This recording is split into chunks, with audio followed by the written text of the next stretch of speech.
오늘 미국 시장 3대 지수 다우는 플러스고요. 나머지는 마이너스인데 마이너스를 보이는 흐름, 이게 주식시장 흐름 자체는 나쁘진 않습니다. 음, 그러니까 우리나라 시간으로 10시 어젯밤 10시 30분이니까 미국 장렬일 때거든요. 그런데 여기 보면 비농업부문 고용이 기대치가 20만이었는데 그보다 높은 26만 3천이 나오면서 고용 부분이 좀 세게 나왔거든요. 그래서 심리 패드워치 어제 제 동영상에서 보여드렸던 게 이게 79점 얼마였던 것 같아요. 약간 내려오긴 했습니다. 그래서 장 초반에 보면 개파락으로 시작했거든요. 미국 장이 개파락으로 시작을 했는데 점점점 이거를 메꾸면서 올라가고 있습니다. 지금 이제 장 끝나가는 후반부로 가고 있는 이제 한 30분 정도 남았는데 밀려왔다가 다시 밀리고 있긴 하지만 자체적으로는 그렇게 나쁜 흐름은 아니에요. 장 흐름 자체가. 최근 미국 시장 동향 보면 이렇게 제롬 펄 연준의장 얘기 나오면서 급등했다가 어제 약간 혼조세를 보이다가 오늘 밑으로 좀 빠졌던 게 다시 메꾸면서 올라가고 있거든요. 사실은 희망 고문을 당하고 있는데 저도 조금만 더라고 하는 부분에 대한 희망 고문이거든요. 만약에 중국이나 이런 쪽에서 얘기가 없었으면 이런 희망 고문이 없을 건데 여기서 이렇게 제롬 펄 연준장이 팡 튀게 만든 요것도 그렇고 댓글에 그렇게 기관들이 작업하는 거다.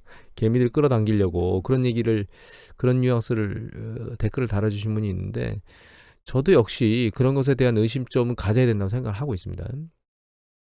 다만 조금만 더 하는 그 희망 고문을 저도 당하고 있는 것 같고 어, 중국이 패턴이 좀 바뀌면서 그런 희망 고문이 조금 더 늘어난 거가 없지 않아 있어요. 우리나라 같은 경우에도 우리나라 주식시장 관련돼서도 우리나라 주식시장도 요동치는 게 많아서 좀 이따 좀 보겠는데 여기 보시면 일단은 제로 코로나라는 얘기가 최근에 아예 없어졌습니다. 단어가 안 나와요. 제로 코로나 단어가 안 나오고 있거든요. 그리고 오미크론 겁먹지 말라는 단어들이 계속 나오고 있는데 그리고 그 방역하려고 막 세워놨던 뭐 방어막 같은 것들을 다 부시는 것들이 나오거든요. 철수하는 것들이. 그런데 이게 또 한 가지 좀 불안정한 게 중앙은행에서 12월 3일 날 올렸습니다. 누가 올리셨냐면 베이징 박성원 특파원께서 올렸는데 여기 보면 한 점 볼 곳이 광해를 불태운다라고 해서 92년에 소환된 92년 만에 소환된 마오의 어록 그래서 이게 1930년대에 이분께서 한마디 하셔가지고 공산당이 다 뒤집었다 뭐 이런 얘기들을 하고 있는데 밑에 보면 뭐 대학생 뭐 이런 쪽에서 어디 있더라? 기사의 이 부분을 보면 시민들의 목소리가 높아지는데 보면 해방, 그 다음에 중국 해방, 자유, 언론 자유, 여기 보면 대학생들 청와대 광장 대학생이 모여가지고 봉쇄 반대, 공권력에 순응하지 않겠다, 민주법치, 표현 자유 뭐 이런 것들을 하고 있잖아요. 그래서 이게 지금 제재를 많이 하는 그런 중국 당국, 공산당 당국의 정책에 그러니까 반하는 그런 목소리들이 올라오고 있는 것들이 있어서 나중에 시위의 강도가 누그러질지 좀 더 세질지는 좀 봐야 되겠는데 지금은 그렇게 세지거나 그런 상황으로 넘어가진 않을 것 같아요. 일단은 본세가 완전히 거의 풀어 제끼는 형태로 가는 것 같고 물론 이제 이런 상태로 가다가 다시 환자 수를 급증하고 그 급증한 것에 따라서 공산당이 어떤 조치를 취하는데 강력한 조치를 하진 않고 넘어가려고 하긴 하겠지만 그게 약간 그 의료 시스템이 선진국보다는 인구에 비해서 취약한 중국이 어떤 상황으로 몰릴지는 지금 정확히 판단하기는 녹록지는 않다고 생각하고 있거든요. 향후에 좀 더 봉쇄가 강화된다거나 그런 것들이 또 시위로 맞물린다거나 뭐 이런 일이 발생할 가능성이 없다라고 볼 수는 없습니다. 그래서 이 상황은 좀 더 봐야 될 것 같은데 이게 긍정 고문인 건 이렇게 완전히 해제를 했기 때문에 사람의 활동이나 이런 것들이 상당히 좋아지고 그게 주식시장이 어떻게 반영될지를 조금 모니터링 해야 된다는 생각을 하고 있습니다. 그리고 좀 전에 봤던 뭐 대학생이나 이런 시위가 좀 민주화 뭐 이런 쪽으로 넘어가니까 여기 보시면 조기 방학하고 이거 검열 늘리고 전부 다 집으로 돌려보내는 이런 형태를 취하고 있습니다. 중국이. 중국 경제나 이런 움직임은 좀 더 지켜보는 게 좋긴 하겠는데 이게 꼭 긍정적이지만은 않아요. 그러니까 제가 이게 중국 경제 확 좋아질 것이라고 생각을 하고 있는 게 아니고 그런 상황의 가능성 때문에 주식이 좀 더 올라가라 이렇게 생각하고 있다는 겁니다. 오해하시면 안 돼요. 지금 그 세계 경제 성장률에 대해서 계속 안 좋은 것들이 나오는데 또 IMF 쪽에서 또 나왔습니다. IMF 총재께서 여기 또 밑에 보시면 요거만 볼게요. 중국 경제가 특히 우려된다 이런 얘기가 나오죠. 16시간 전에 하루 전에 어제 발표가 나온 거거든요. 그래서 미국 경제뿐만 아니라 미국, 유럽, 중국 세 개의 경제가 지금 안 좋은 축으로 계속 흘러가고 있다. 이렇게 이해를 해야 될 것 같고 그리고 내년에 주식시장이 추세적으로 올라갈 수 있겠느냐에 대해서는 저는 개인적으로는 계속 부정적인 생각을 가지고 있습니다. 이게 좀 올라가면 좀이 아니고 지금도 아랫방향으로 꺾인다고 해서 이상한 상황이 아닌 거거든요. 물론 이제 이미 말씀드렸지만 이 저점이 좀 낮아지는 게 멈췄거든요. 멈춰서 옆으로 개걸음을 치고 있는 느낌들이 보이기 때문에 경제 지표가 세차게 좀 빠르게 빠지거나 특정 이슈가 발생하지 않으면 이 저점을 다시 뚫진 않고 옆으로 개걸음을 치는 움직임이 보일 거라고 생각하고 있는데 문제는 지난번에 영국의 감세 조치나 이런 것들 때문에 야기가 됐던 금융시장 충격이 어디서 터질지 모르는 그런 그 지뢰밭을 안고 가고 있다는 거예요. 물론 지금 당장 터질 어떤 이슈가 보이지는 않습니다. 않기 때문에 당장 뭐 그런 일이 터질 것이다라고 말씀드리는 건 아니고 또 한 가지는 이 주식시장이 그냥 점진적으로 힘없이 흘러내려가는 거. 그건 IT 버블 때 말씀을 드렸죠. 그거 좀 힘없이 흘러내려가는 추가적으로 더 그렇게 내려가면서 저점을 뚫을 수는 있어요. 그래서 당장 무엇인가 급락하거나 이렇게 할 거라는 생각은 안 하고 있습니다. 여하튼 뭐 조금 그 희망고문을 계속 당하고 있고 그 다음에 실업률은 3.5까지 내렸다 3.7인데 이게 4.4% 초반대까지 올라갈 거라고 하는 예상들을 내년도에 전문가들이 하고 있거든요.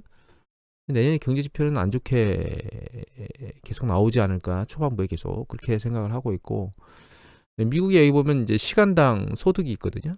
이게 전월 대비 예상치보다 높게 나왔는데 이게 역시 임금 압력을 아직은 임금 상승률을 아직 계속 받고 있다 이런 느낌을 받고 있습니다. 독일 닥스 지수는 보시면 올라와서 오히려 유럽이 차가운 겨울을 보낼 것이다라고 얘기를 했는데도 불구하고 주식시장이 잘 버티고 있습니다. 이 가스 재고량을 보면 가스 재고량이 상당히 높아요.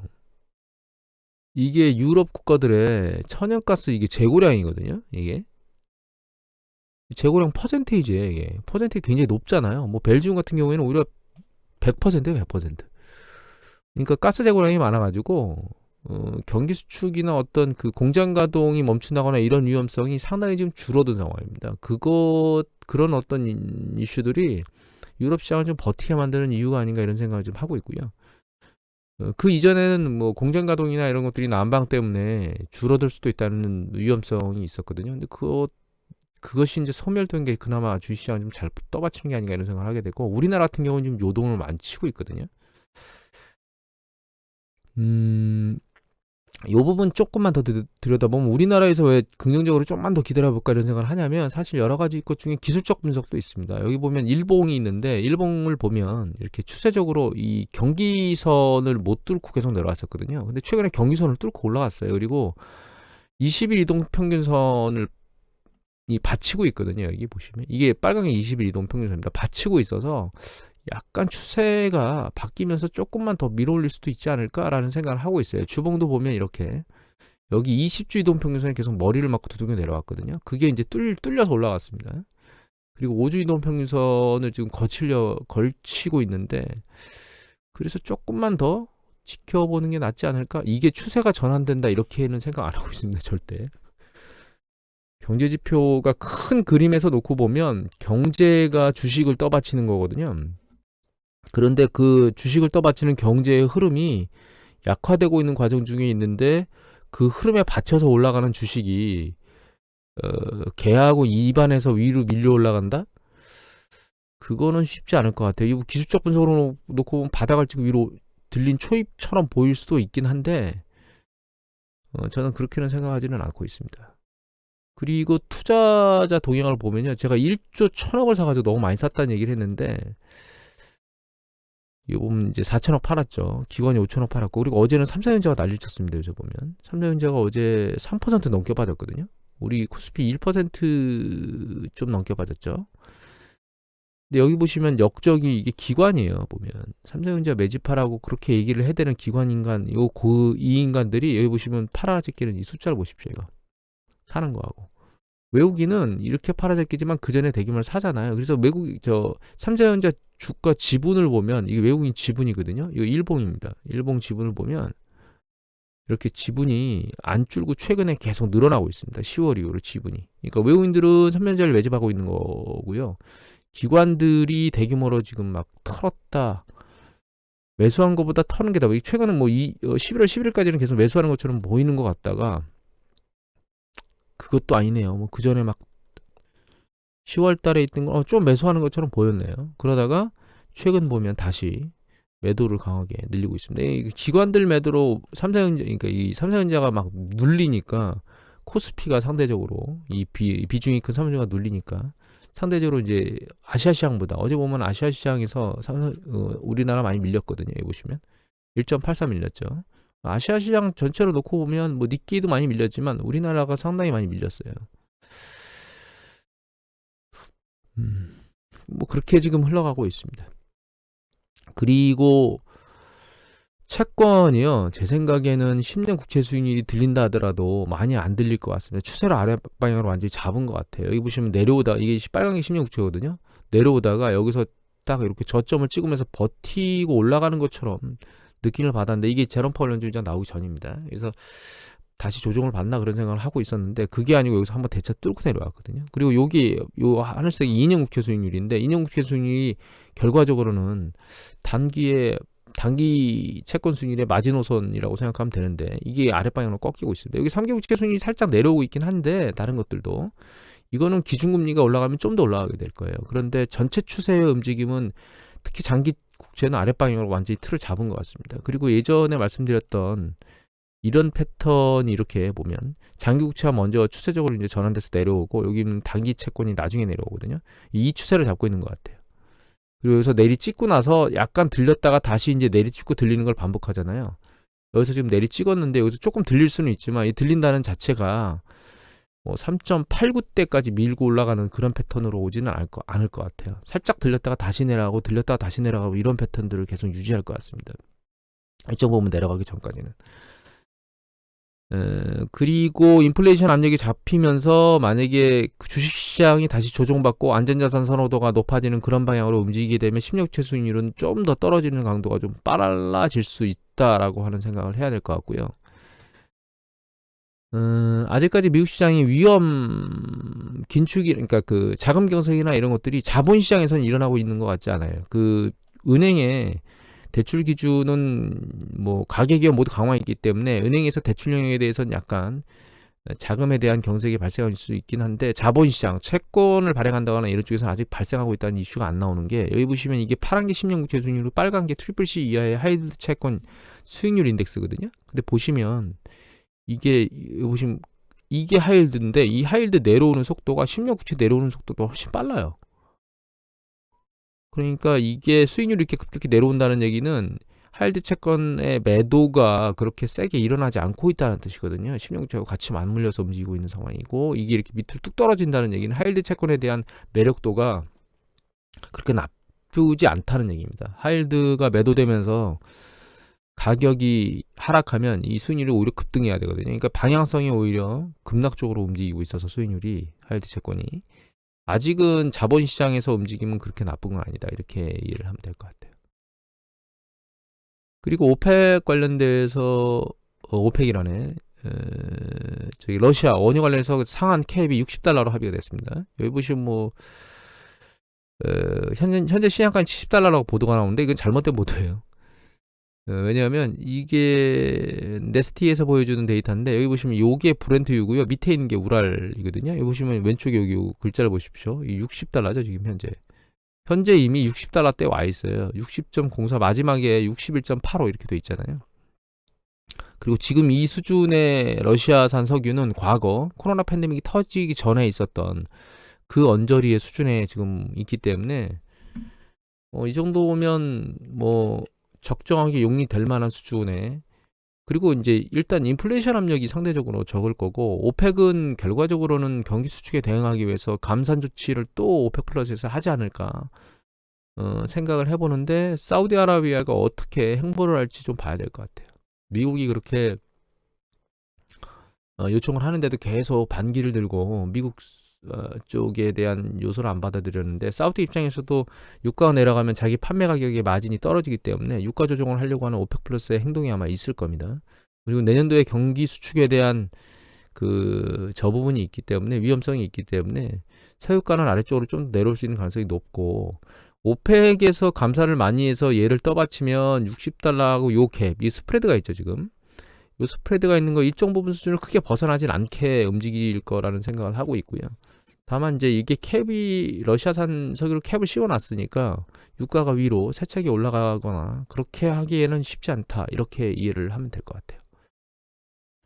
전체적인 상황을 생각해 보면 일단 글로벌 경제는 점점점 속도가 느려지고 둔화되는 형태로 가고 있는데, 그 중국이 그걸 쥐어짜기 가장 강력하게 쥐어짜던 제로 코로나 정책이 이제 장막 뒤로 넘어간 것 같습니다. 일단은 뭐 나중에 코로나가 급격히 중국에서 확산이 되고 그게 중국의 의료 시스템을 붕괴시킬 만큼의 위력으로 작동하지 않는 이상은 일단 제로 코로나는 사라진 것 같고, 그러면 일단 중국의 서비스 업종이나 이런 쪽은 약간 숨통이 트이겠죠. 그게 긍정적이긴 한데, 큰 흐름에서 놓고 보면 경제 전체, 글로벌 경제 전체가 다시 뭐 속도 증가나 이런 쪽으로 확 넘어가기에는 쉽지 않은 상황으로 지금 가고 있는 것 같고요.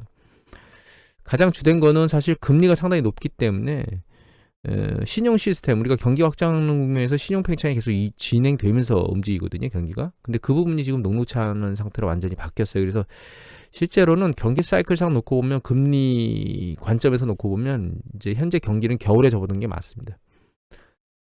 그래서 미국하고 유럽하고 일본, 중국 모두 다 향후에 경제 지표는 안 좋게 나올 거고, 그거를 바탕으로 움직이는 주식시장을 생각해 보면 주식시장이 추세적으로 미친 듯이 밀고 올라가기는 어렵다.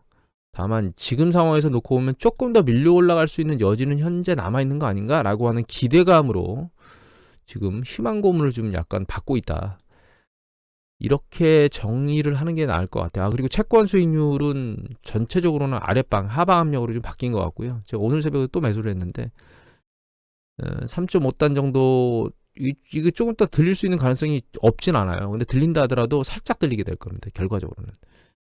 그래서 이제 채권 수익률의 정점 언저리에서 잡는 거는 지금 그러니까 예를 들면 꼭지가 10분, 그러니까 정상에서 한 8, 9능선, 9부능선, 9부, 8부 요 정도까지는 내려온 거 아닌가 라는 생각을 하게 되고, 추세적으로는 계속 아랫방향으로 내려갈 것이다, 이렇게 판단을 해야 될 것 같아요.